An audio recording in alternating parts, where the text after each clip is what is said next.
سارے جہاں سے اچھا یہ ہندوستاں ہمارا، ہم بلبلے ہیں اس کی یہ گلستاں ہمارا۔ میرے آقا کریم صلی اللہ تعالی علیہ وسلم کے پیارے دیوانوں، ذرا غور کرنا، انگریزوں نے جب ہندوستان پر قبضہ کیا تھا تو اس وقت مسلمانوں کو بہت زیادہ ڈرانے کی کوششیں کی جا رہی تھی، مسلمانوں کو دبانے کی کوششیں کی جا رہی تھی، مسلمانوں کو دھمکانے کی کوششیں کی جا رہی تھی، لیکن مسلمان جو تھے ڈر نہیں رہے تھے، مسلمان جو تھے دب نہیں رہے تھے، بلکہ مسلمان جو تھے ان انگریزوں کی آنکھوں میں آنکھیں ڈال کر ان کی بات کا جواب دے رہے تھے۔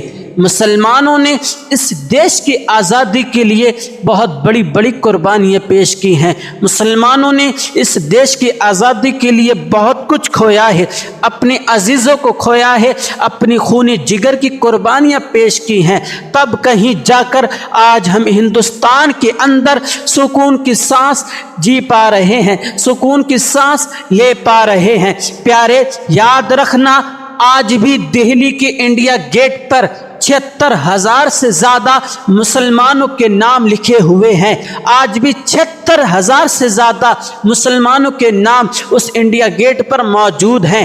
1,00,000 نام لکھے ہوئے ہیں، لیکن اس میں سے 76,000 سے زیادہ مسلمانوں کے نام اس انڈیا گیٹ پر آج بھی لکھے ہوئے ہیں۔ مسلمانوں نے اس دیش کی آزادی کے لیے بہت کچھ کھویا ہے۔ انگریزوں نے اس ہندوستان پر قبضہ ہونے کا اعلان اس وقت تک نہیں کیا تھا جب تک ٹیپو سلطان کو شہید نہیں کیا تھا۔ جب ٹیپو سلطان کو شہید کر دیا گیا، اس کے باوجود بھی دیکھ رہے تھے کہ ٹیپو سلطان کا لاش کدھر ہے، ٹیپو سلطان کا جسم کدھر ہے، پہچاننے میں نہیں آ رہا تھا۔ کیوں؟ وہ اس لیے کہ ٹیپو سلطان کے جسم کے اوپر اور بھی بہت سارے لاش لدے ہوئے تھے، تو ٹیپو سلطان کا جسم پہچاننے میں نہیں آ رہا تھا۔ تو ایسے عالم میں ٹیپو سلطان کی بہن کو بلایا گیا، بلانے کے بعد اور ٹیپو سلطان کے جسم کے اوپر جتنے بھی لاش تھے ان کو ہٹایا گیا، اور ٹیپو سلطان کی بہن نے ٹیپو سلطان کے ہاتھ کی انگلیوں کو دیکھ کر پہچان کر لی کہ کہا کہ یہ میرے بھائی کا جسم ہے۔ تو اس وقت انگریزوں نے ٹیپو سلطان کے سینے پر پیر رکھ کر کہا تھا کہ آج آدھے ہندوستان پر ہمارا قبضہ ہو گیا، آج آدھا ہندوستان ہمارا ہو گیا۔ اللہ اکبر! اس ہندوستان کی آزادی کے لیے مسلمانوں نے اپنے عزیزوں کو کھویا ہے۔ پیارے، جب بہادر شاہ ظفر کو دہلی کے انڈیا گیٹ سے، دہلی کے لال قلعے سے کالے پانی تک بھیجا گیا تھا، تو اس وقت ایک انگریز کا کہنا ہے کہ جب بہادر شاہ ظفر کو ہم صبح کے ٹائم لے جا رہے تھے تو اس وقت چاندنی چوک پر جتنے بھی پیڑ تھے تو ہر پیڑ پر علماء کرام کے سر لٹکے ہوئے دکھائی دے رہے تھے۔ کسی پیڑ پر حافظ کا سر دکھائی دے رہا تھا، تو کسی پیڑ پر عالم کا سر دکھائی دے رہا تھا، تو کسی پیڑ پر مولوی کا سر دکھائی دے رہا تھا۔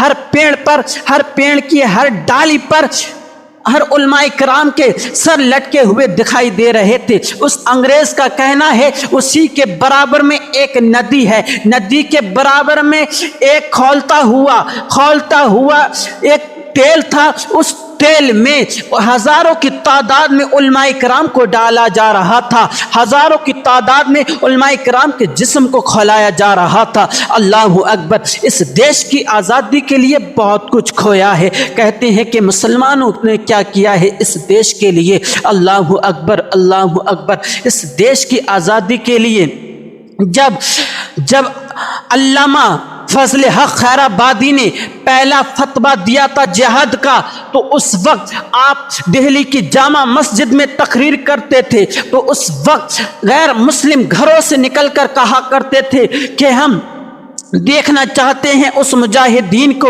کہ جس نے ہماری آزادی کے لیے آواز اٹھائی ہے۔ وہ غیر مسلم کہا کرتے تھے کہ اس مسجد کے جو سراغ ہیں، جو روبے ہیں، ان کو بڑا کر دیا جائے تاکہ اس مجاہدین کو ہم بھی دیکھیں جس نے ہماری آزادی کے لیے آواز اٹھائی ہے۔ اللہ اکبر۔ حضرت کفایت اللہ کافی کو، مولانا کفایت اللہ کافی علیہ رحمہ کو سولی پر لٹکایا گیا تھا۔ اس سے پہلے آپ کی خواہش پوچھی گئی تھی، آخری خواہش کیا ہے؟ تو آپ نے کہا تھا مجھے نماز ادا کرنی ہے، میں نماز ادا کرنا چاہتا ہوں۔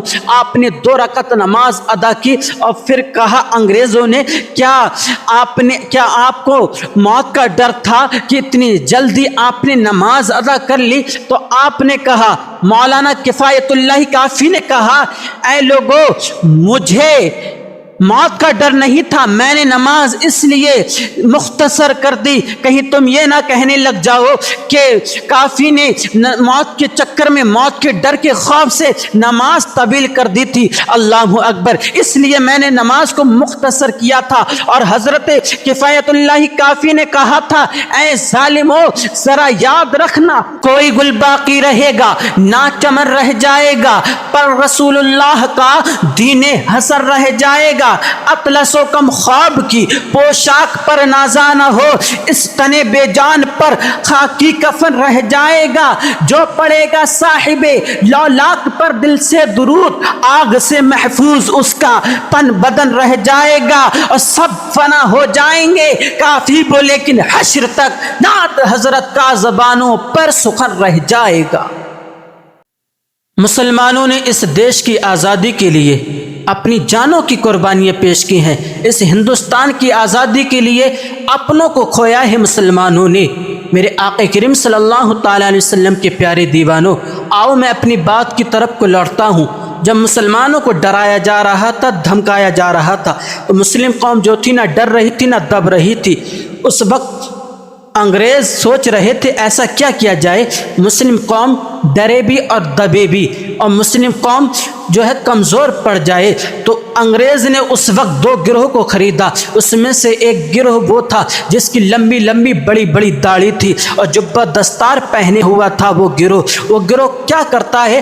گاؤں دیہات بستی میں جاتا ہے، ان مسلمانوں کے پاس جاتا ہے۔ وہ گروہ جو مسلمان بھولے بھالے تھے، سیدھے سادے تھے مسلمان، ان مسلمانوں کے پاس وہ گروہ جاتا ہے جو مسلمان بے علم تھے، جنہوں نے دین بھی نہیں سیکھا تھا، جن کے پاس علم بھی نہیں تھا۔ ان مسلمانوں کو جا کر، ان بھولے بھالے مسلمانوں کو جا کر ڈگانا شروع کر دیتا ہے وہ گروہ، اور اس طریقے سے بھڑکاتا ہے کہ نبی کے 2 ہاتھ تھے، ہمارے بھی 2 ہاتھ ہیں، نبی کے 2 پیر تھے، ہمارے بھی 2 پیر ہیں، نبی کی 2 آنکھیں تھیں، ہماری بھی 2 آنکھیں ہیں، تو نبی ہماری تمہاری طرح بشر ہوئے۔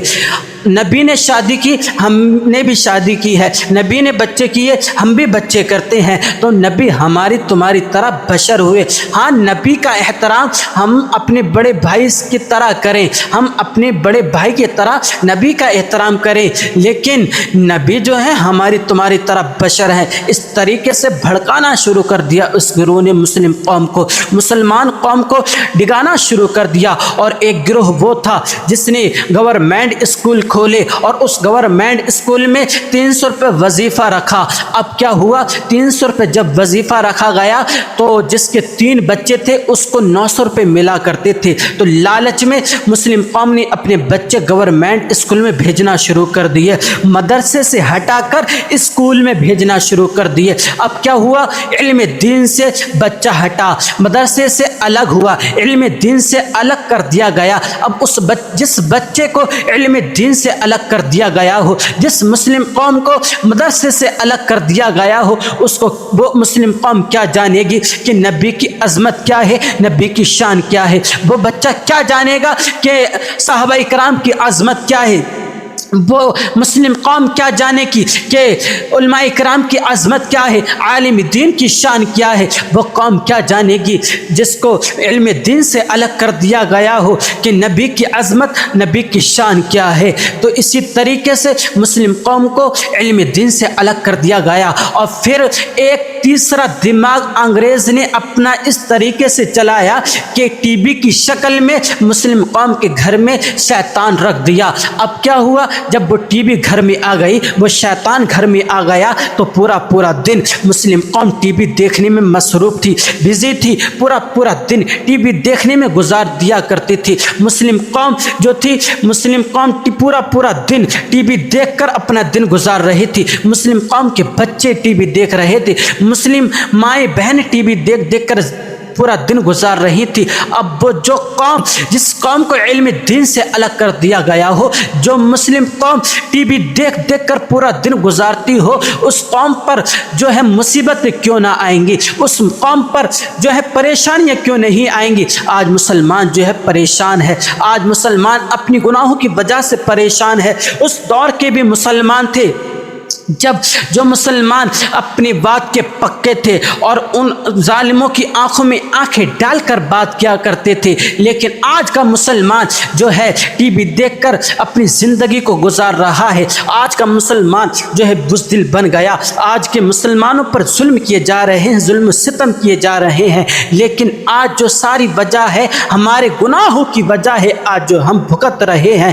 یہ زندگی ہم کس طریقے سے اپنی زندگی کو جی رہے ہیں، ہمیں پتہ بھی ہے کس طریقے سے اپنی زندگی کو جی رہے ہیں۔ یہ زندگی خالی ایسی جینے کے لیے نہیں دی گئی تھی، بلکہ یہ زندگی تو اس لیے دی گئی تھی۔ حضرت تاج الشریعہ پیر و مرشد فرماتے ہیں، زندگی یہ نہیں ہے کسی کے لیے، زندگی یہ نہیں ہے کسی کے لیے، زندگی ہے نبی کی، نبی کے لیے۔ نہ سمجھ مرتے ہیں وہ زندگی کے لیے، جینا مرنا ہے سب کچھ نبی کے لیے۔